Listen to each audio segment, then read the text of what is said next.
우리 다 함께 마태복음 9장 9절로 13절까지 말씀을 합독하시겠습니다. 시작. 예수께서 그곳을 떠나 지나가시다가 마태라 하는 사람이 세관에 앉아 있는 것을 보시고 이르시되 나를 따르라 하시니 일어나 따르니라. 예수께서 마태의 집에서 앉아 음식을 잡수실 때에 많은 세리와 죄인들이 와서 예수와 그의 제자들과 함께 앉았더니 바리새인들이 보고 그의 제자들에게 이르되 어찌하여 너희 선생은 세리와 죄인들과 함께 잡수시느냐. 예수께서 들으시고 이르시되 건강한 자에게는 의사가 쓸데없고 병든 자에게라야 쓸데있느니라. 너희는 가서 내가 긍휼을 원하고 제사를 원하지 아니하노라 하신 뜻이 무엇인지 배우라. 나는 의인을 부르러 온 것이 아니요 죄인을 부르러 왔노라 하시니라. 아멘. 제목을 한번 따라 하실까요? 나를 따르라 하시니 일어나 따르니라. 이런 제목을 함께 말씀의 은혜를 나누기 원합니다. 제가 신학교 다닐 때 교수님 여러분들이 같은 말씀하셨어요. 어떤 내용이냐면 교회는 식탁 공동체입니다 이러시더라고요. 그때는 참 그게 무슨 말인지 몰랐는데 신학교에서 공부를 하다가 제가 이미 체득하고 있었던 거였더라고요. 교회는 식탁 공동체. 40년도 넘은 옛날 얘기입니다. 1970년대 후반 이야기니까요. 제가 아주 어렸을 때 얘기인데 저희 어머님을 전도하신 권사님이 지금 천국 가셨죠. 김주윤 권사님이라고. 김주윤 권사님이 여의도 순복음교회 그 여선교회 복장을 여러분 기억하십니까? 아랫도리는 파란 치마고 위에는 흰색 저고리예요. 지금도 그 복장 하고 있습니다. 여의도는요. 그 파란 그 치마를 이 김주윤 권사님이 동대문에서 직접 옷감을 사다가 본인이 미싱으로 다 치마를 만들어서 여의도 여선교회를 입히신, 그래서 여의도 여선교회에서는 치마 권사님이라고 불린 권사님이에요. 치마 권사님. 이분이 저희 집을 전도하셨어요. 제가 4살, 5살 기억이 나는데요. 저희 집이 저 서대문구 북가자동에 있었습니다. 달동네였어요. 높은 위치에 있는 집이었습니다. 근데 그 김지훈 권사님이 제가 4살, 5살 분명히 기억이 나는 게 그렇게 예쁜 한복을 입으셨어요. 그렇게 예쁜 한복을 입으신 분이 한여름에 양쪽 손에 수박을 2통씩 총 4통을 들고 땀을 뻘뻘뻘뻘 흘리시면서 저희 집까지 동네로 올라오셨어요. 그리고 저희 집이 그 동네의 전도 거점이에요. 저희 집에 그 김조인 권사님이 수박을 사가지고 오시면은 동네 아주머니들이 저희 집에 다 모이시는 겁니다. 다 모이시는 거예요. 지금 생각해보면 한 30명도 오시고 많으면 50명도 오셨던 것 같아요. 그럼 수박을 다 잘라요. 다 나눠줘요. 그러면 그 30명 드시는 동네 아주머니들이 다 그 수박을 드시고, 그럴 때, 그 수박을 드실 때, 그 김주인 권사님이 거기서 전도를 하는 거예요. 그래가지고요, 나중에 보니까, 제가 살던 그 동네, 북가자동, 거기가 아마 지금은 여의도순복음교회만 서대문 대교구 북가자 1교구인 걸로 제가 알고 있어요. 그 교구, 한 교구를 그 김주인 권사님 거의 다 그때 당시 전도하다시피 했어요. 그랬던 분이. 그분이 뭐 수박뿐만 아니에요. 철마다 뭘 그렇게 가져오셔서 저희 집에 오셔가지고 다 풀면 동네 아주머님 다 오셔가지고 다 드시면서 그렇게 하셨어요. 그래서 저는 아주 어렸을 때부터 교회는 식탁 공동체입니다, 이 말이 저도 모르는 사이에 체득이 됐었던 거죠. 나중에 여대서 모험교회 지구역 조직이 체계화되고 아주 자리를 잡고 난 뒤에는, 여러분 아마 기억나실 거예요. 옛날에 80년대, 90년대 여대서 모험교회 지역 예배, 조예배죠. 조예배 한번 드리면 집집마다 100명이 넘게 모이지 않습니까? 그렇죠? 주의 종일 설교하고 안수하고, 그러고 나면 그 100명을 다 그 집에서 식사 대접을 하는 거죠. 비빔밥을 하든 뭘 하든 다 먹고 그렇게 행복했던 적이 있었습니다. 예, 꼭 옛날 얘기처럼 얘기하는데 그랬었습니다. 한번 따라할까요? 교회는, 한번 크게 따라하세요. 교회는 식탁 공동체다. 그렇습니다. 신학교 때 전도대회라고 여름이나 겨울에 선교를 일주 동안 나가면 지방교회를 가잖아요. 작은 교회를 가죠. 주일 예배 드리고 나면 꼭 그렇게 모여서 식사를 하시더라고요. 그런 모습들을 보면서, 맞아, 교회는 이래야 돼. 모여서 행복하고 밥 먹는 거. 밥 먹는 게 중요한 건 아니지만, 중요하긴 하죠. 그보다 더 중요한 건 영적인 식탁 공동체 하죠. 영적인 음식, 다시 말해 하나님 말씀을 함께 나누는 거여야 하지만, 그것도 중요하고, 그 다음 또 둘러앉아서 밥 먹는 것도 중요하고. 교역자가 되고 난 뒤에 제가 주의 종이 되어서 교구 사역을 하면서 예배를 마치고, 그 예배에 참석했던 지역장, 권사, 집사님들과 함께 식사를 할 때마다 옛날 생각이 나고, 또 말씀을 함께 나누던 영적인 식탁뿐만 아니라 육의 음식을 나누는 이 식탁도 귀하다. 그래서 그 식탁이 은혜의 장소가 되기 위해서 참 많이 애를 썼던 것이 생각이 납니다. 제가 오늘 자꾸 왜 먹는 얘기 하느냐, 오늘 함께 보신 마태복음 9장도 예수님께서 식탁 공동체의 모습을 보여주신 장면입니다. 9장 9절부터 읽었는데 10절에 보니까 예수께서 마태의 집에 가십니다. 그리고 음식을 잡수세요.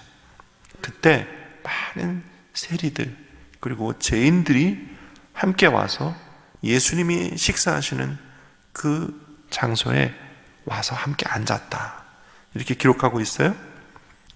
그 모습을 본 유대인들이 11절에 제자들에게 이렇게 얘기합니다. 왜 너희 선생 예수는 죄인들과 함께 또 세리와 함께 식사하면서 그들과 어울리느냐, 이렇게 얘기를 해요.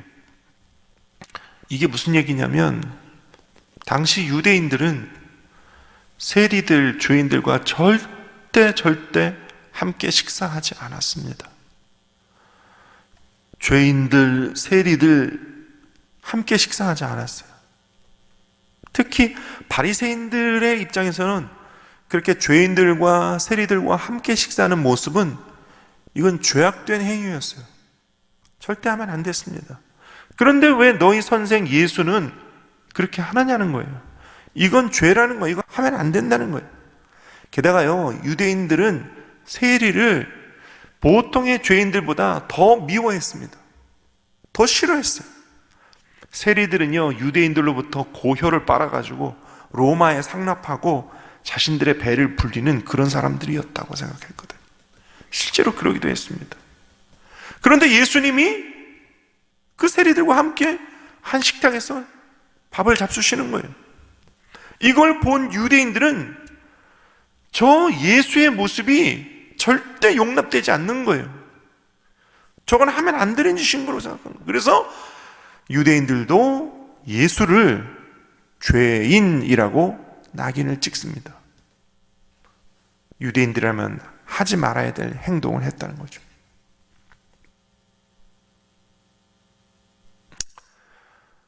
그런데 예수님은 생각이 다르셨어요.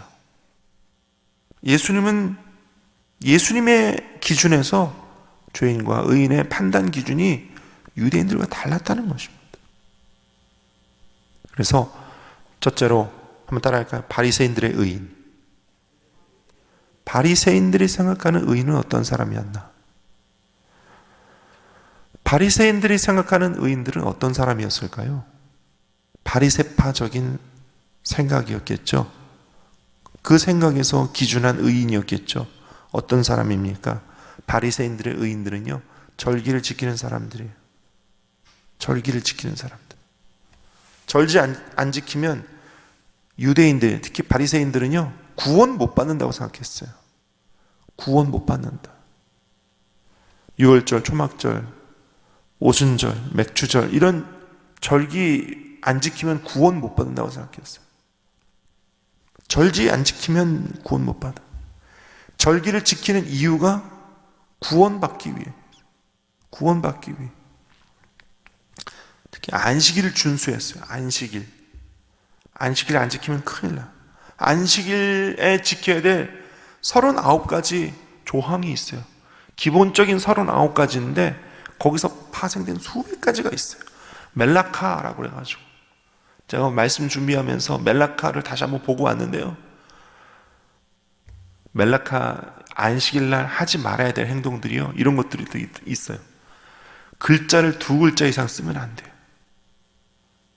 글자를 2글자 이상 쓰면 안 돼요. 그 다음 구절이 뭐냐면 글자를 2글자 이상 지우면 또 안 돼요. 지우면. 안식일날은요 2m 이상 움직이면 안 돼요. 안식일의 그 준수상 39가지 대부분 한 30여 가지는 뭐 어떤 거와 관계 있냐면 농사 짓는 거에 관계 있어서 농사 행위를 하면 안 돼요. 땅을 판다든지 씨앗을 심는다든지 물을 준다든지 하여튼 그런 행위들, 농사에 관련된 모든 행위는 다 금지. 불을 피우는 것도 안 돼요. 불 피우는 거. 지금도 현대학적 해석에서요, 불을 피우는 게 안 되니까 자동차 시동 거는 거 있죠. 자동차 시동 거는 것도 이 내연기관에 불을 피우는 거거든요. 그것도 안 돼. 그러니까 지금도 아주 정통 유대인들, 아주 골수 유대인들은요, 지금도 안식일날 자동차 시동 안 걸어요. 집에서도 2m 이상 움직이질 않아요. 그 사람들은 참 불을 안 피우면 안식일날은 음식을 어떻게 해먹는지 참 궁금해요. 그런 얘기 들으신 적 있죠? 엘리베이터 누르는 것도 안식일날 하면 안 돼요. 누르는 것도 농사행위에 해당돼요. 누르는 거. 그래서 엘리베이터 버튼 누르는 것도 안 되니까 이스라엘 가면 안식일날 엘리베이터 버튼 다 눌러져 있다고 하잖아요. 자동으로 다. 1층부터 꼭대기까지 자동으로 다 쓰고 다 문 열리고 닫히고 한다잖아요. 어쨌든 유대인들은요 구원받기 위해 그런다 이겁니다. 바리새인들이 그런다는. 또 마태복음 9장에 보면요, 우리는 금식한다고 돼 있는데 유대인들은 그래요. 구원받기 위해 금식해요. 구원받기 위해 금식해요. 그런데 예수님은 제자들과 함께 안식일날 밀을 잡수셨거든요. 인자가 안식일의 주인이다 이러시면서 밀을 잡수셨거든요. 또 유대인들은요 죄인들을 멀리 해야 돼요. 부정한 사람들과 함께 있으면 안 돼요. 근데 유대인들의 눈앞에서 예수님은 죄인들과 세리들과 함께 밥을 잡수시고 계시거든요. 특히 유대인들은요 마지막으로 자기의 의의를 드러내야 돼요. 자기의 의의를 드러내요. 그래야 구원받는다 생각해요. 주님 혹시 모르실까 봐 내가 이렇게 의롭게 행동합니다, 나는 율법을 지키고 절기를 지키고 안식일을 준수하며 금식을 하면서 이렇게 지금 삽니다, 주님 날 보십시오, 기억하십시오. 자기의 의의를 드러내야 돼. 그래야 구원받는 사람들이 바리새인들이에요. 그러나 예수님은 그렇게 하지 않으셨어요. 나는 긍휼을 원한다. 너희들처럼 그렇게 자기 의의를 드러내고 율법을 준수하고 보란듯이 신앙생활하는 것이 아니라 스스로 자기 자신을 죄인으로 여기고 하나님 앞에 용서를 구하는 그런 긍휼을 구하는 사람들을 내가 찾고 있다. 나는 제사를 원치 않는다. 오늘날로 말하면 뭐예요? 형식적이고 외식적인 신앙생활, 그러지 않았으면 좋겠다. 오늘날에도요, 은혜 없는 형식과 외식에 치우친 신앙생활이 있을 수 있어요. 여러분, 우리 조심해야 됩니다. 그리스도인들이 하나님께 구해야 할 것은 형식과 외식이 아니라 은혜입니다. 아멘이 없으신데 은혜입니다. 그러니까 스스로를 의롭게 여기고 자기 의의를 나타내는 그런 사람들은 바리새적인 거죠. 스스로를 죄인으로 여기고 하나님 앞에 은혜를 구하는 사람, 그런 사람이 주님이 찾으시고 주님이 부르시고 주님이 함께 식탁에 참여시키시고, 그래서 오늘 13절에 이렇게 얘기하세요. 나는 의인을 부르러 온 것이 아니다. 죄인을 부르러 왔다. 주님이 말씀하세요. 여러분, 그 대표적인 인물이 사도 바울 아닙니까? 사도 바울은 예수님 만나기 전에 그리스도인들을 죄인으로 여기고 죽이려고 했던 사람이에요. 그랬던 그가 예수 그리스도를 만나고 난 뒤에 스스로가 죄인임을 깨닫고 자기 자신을 죄인 중에 괴수라고 하나님 앞에 고백한 사람. 그래서 자신의 모든 것을 버리고 하나님의 은혜 안에서 자신의 남은 인생을 다하여 복음을 전했던 것입니다. 여러분, 여기서 우리는요, 주님께서 부르시는 참 의인은 스스로 의인인 척하면서 겉으로만 번지를 한 외식적인 의인이 아니라 스스로 죄인임을 인식하고 스스로 죄인임을 고백하고 하나님의 은혜를 구하는 낮아진 심령을 가진 사람, 그런 사람이면 여러분 꼭 기억하시기를 축원합니다. 시편 51편 17절에도 하나님께서 구하시는 희생물은 상한 영이다. 오 하나님이여, 상하고 통회하는 마음을 주께서 멸시하지 아니하시리이다. 야고보서 4장 6절에도 그러나 그분께서 더 많은 은혜를 베푸시나니 그러므로 그분께서 이르시되 하나님은 교만한 자를 물리치시나 겸손한 자들에게는 은혜를 베푸시느니라 하시느니라. 오늘 저와 여러분들이 하나님 앞에서 은혜를 구하고 스스로 나는 죄인입니다 고백하며 하나님의 은혜를 날마다 구하고 찾고 그 은혜를 덧입는 저와 여러분 되시기를 축원합니다. 두 번째로, 예수님이 부르시는 죄인이 있어요. 한번 따라할까요? 예수님이 부르시는 죄인. 예수님이 부르시는 죄인은 누구를 말하는가? 오늘 마태복음 9장에서는요, 마태입니다. 마태를 부르실 때 마태는 어떤 사람이에요? 9절에 보니까 마태라는 사람이 세관에 앉아있는 것 보시고 이르시되 나를 따르라 하시니 일어나 따르니라 그랬어요. 마태는 세관에 앉아 있었어요. 세리죠. 그런데 세리라는 그 사람의 신분이 중요한 게 아니라 오늘 마태복음 9장 9절에는 나를 따르라 하시니, 따라합시다. 일어나 따르니라. 뭐 했다고요? 일어나 따랐다. 예수님께서 나를 따르라 이렇게 말씀하시니 마태가 일어나서 예수님을 따라갔대요.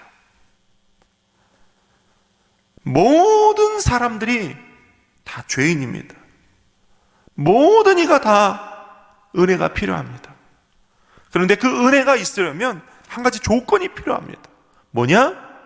예수님께서 나를 따르라 하실 때 일어나 예수님을 따라야 합니다. 일어나 예수님 따라야 합니다. 예수님 부르실 때 세리라는, 세관이라는 그 부와 명예, 권력에 기반된 그 세리의 자리에서 일어나야 합니다. 그리고 예수님을 따라가야 합니다. 마태의 입장에서 평생토록 든든하게 먹고 살 수 있는 이 자리, 세리라는 자리 버리고 일어나 예수님을 따라갈 수 있는, 그렇게 쉽게 버릴 수 있는 그런 자리 아닙니다. 결코 쉽게 버릴 수 있는 자리 아니에요. 어쩌면 어떤 이들에게는 평생 놓지 못하는 든든한 백입니다. 든든한 자리입니다. 그런데 예수님은요, 그런 마태를 부르셨어요. 그리고 마태도 일어나 예수님을 따라갔습니다. 말씀 맺기 원합니다.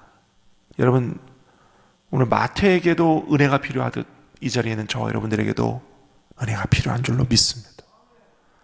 은혜는요, 우리 자신이 죄인임을 인정하는 것입니다. 은혜는요, 예수님의 부르심을 들을 수 있는 것입니다. 그리고 은혜는 예수님의 부르심에 일어나 따르는 순종이 있을 때 은혜가 있는 것입니다. 이 은혜는 결코 받기 쉽지 않은데, 왜냐하면 순종이 쉽지 않기 때문이죠. 순종이 쉽지 않아요. 설교하고 있는 이 장목사도 이 순종이 결코 쉽지 않더라고요. 그러나 은혜를 얻기 위해선 순종이 필요합니다. 한번 따라할까요? 은혜를 얻기 위해선 순종도 필요합니다. 네, 순종도 필요해요. 순종하지 않고는 은혜 얻기가 매우 힘듭니다. 제가 요즘 출애굽기를 거듭거듭 여러 차례 읽었는데, 모세 시대 바로 왕이요, 모세의 메시지를 그가 듣고 야훼 하나님의 말씀에 순종했더라면 10가지 재앙을 다 거치지 않았을 터인데 그는 완악했어요. 그리고 하나님이 보내신 모세와 아론의 메시지를 듣지 않았습니다. 듣는 척하면서도 결국 듣지 않았어요. 10가지 재앙이 다 지나고 난 뒤에 그런 백성을 도와주었습니다. 결과는 어떻습니까? 자신의 장남까지도 잃었습니다. 오늘 우리 각자에게 주시는 이 마태복음 9장의 하나님의 말씀은요, 마태와 똑같은 우리가 주님이 부르실 때에, 주님이 우리의 마음을 두드리실 때 들을 수 있는 귀와 순종하여 일어나 따를 수 있는 믿음의 결단이 있어야 함을 알려주고 있습니다. 여러분, 이제 순종하셔야 합니다. 건강한 자에게는 의사가 쓸데없고 병든 자에게 의사가 필요하듯 주님은 우리를 구원하실 뿐만 아니라 고치고 회복시키기 위해 오늘 우리에게 이 말씀 주셨습니다. 성령의 세미한 음성 기도하면서 들려주실 것입니다. 말씀을 대할 때마다 하나님께서 음성을 들려주실 것입니다. 오늘 우리 각자의 삶 가운데 순종하며 따를 때, 오늘 우리는 세리 마태가 예수님의 1등 제자 마태가 되고 마태 복음을 쓴 위대한 인물이 된 것처럼 우리 삶에도 놀라운 은혜가 있게 될 줄로 믿습니다. 부디 하나님께서 오늘 이 자리에 있는 저와 여러분, 온라인으로 함께 예배드리는 우리 모두에게 이 은혜 부어주시기를 예수님의 이름으로 축원드립니다. 기도하겠습니다.